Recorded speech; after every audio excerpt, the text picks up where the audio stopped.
Samajwadi party अपने दल के गुंडों से पहले गुंडई करवाती है, उसके बाद में तमाशा बनाती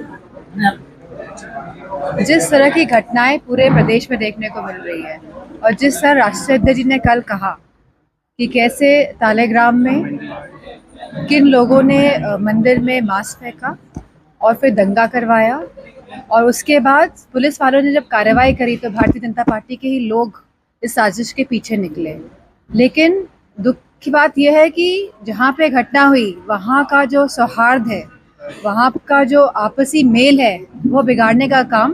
भारतीय जनता पार्टी जो करना चाहते थे वो कर दिया उन्होंने। ये बहुत अब महत्वपूर्ण हो गया है कि हमें समझ लेना चाहिए कि भारतीय जनता पार्टी आने वाले समय में केवल कम्युनल पॉलिटिक्स के जरिए सत्ता में बने रहने की रणनीति पे ही काम करेंगे, क्योंकि वह खुद भी इस बात को जानते हैं कि अगर हम धरातल पे जाएंगे जहाँ इतनी गरीबी लगातार बढ़ती जा रही है,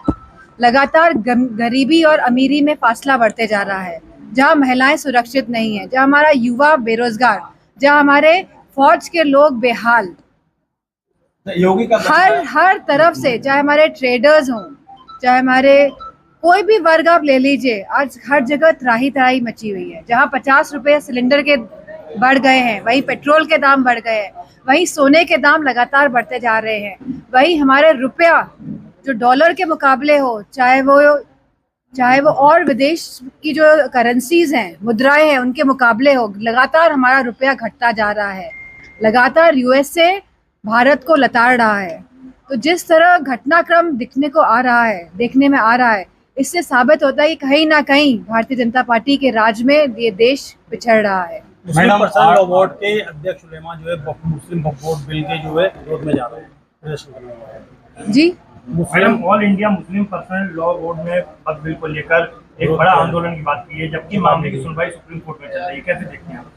नहीं, मामले की सुनवाई सुप्रीम कोर्ट में चल रही है। हमने देखा है कि भारतीय जनता पार्टी के जो नेतागण हैं वो किस तरह के टिप्पणियां कर रहे हैं, तो हमें पूरा भरोसा है सुप्रीम कोर्ट पर कि वह सही निर्णय लेगा। मैडम, 8 साल पूरे हो गए भारतीय जनता पार्टी को।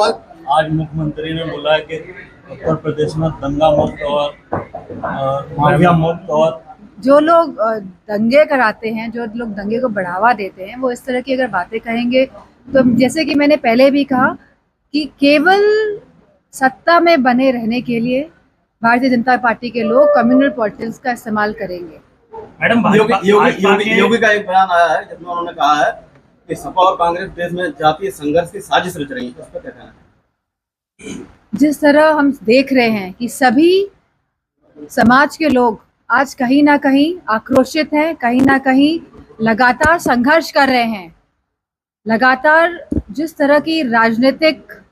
भागीदारी होनी चाहिए थी सभी समाजों की, उस तरह की भागीदारी आज देखने को नहीं मिल पा रही है। जिस तरह की आर्थिक समानता होनी चाहिए थी समाजों में, वह कहीं ना कहीं सभी समाज बिछड़े जा रहे हैं। और जहाँ ये पीडीए का सवाल है, पिछड़ा, दलित, अल्पसंख्यक, वहीं यह दुखित और पीड़ित सभी वर्गों का भी सवाल है, क्योंकि अगर महंगाई है तो सभी के लिए महंगाई एक बराबर है। अगर स्कूल की फीस बच्चों की बढ़ रही है, अगर स्वास्थ्य सेवाएं जो है, व्यवस्थाएं हैं, अगर उनके भी दाम लगातार बढ़ रहे हैं, तो मैं समझती हूँ सभी जन इससे प्रभावित हो रहे हैं। तो कहीं ना कहीं इस लड़ाई में आने वाले समय में देखेंगे कि सभी लोग एकजुट होकर भारतीय जनता पार्टी को उत्तर प्रदेश से हटाने का काम करेंगे। मैडम, आखिरी सवाल, भाजपा के सांसद निशिकांत दुबे ने एक विवादित बयान दिया। मैंने पहले ही बोला कि इस तरह की टिप्पणियां नहीं देनी चाहिए, और जिस तरह सुप्रीम कोर्ट कहीं ना कहीं, जिस तरह डेमोक्रेटिक सेटअप में सुप्रीम कोर्ट की अपनी अहमियत है, अपनी इम्पोर्टेंस है, और लगातार भारतीय जनता पार्टी नहीं चाहती है कि लोकतांत्रिक मूल्यों से यह प्रदेश और देश चले, वह चाहती है कि अपने मन से देश में राज करे। तो मैं समझती हूँ इसी के तहत उन्होंने करी होगी टिप्पणी।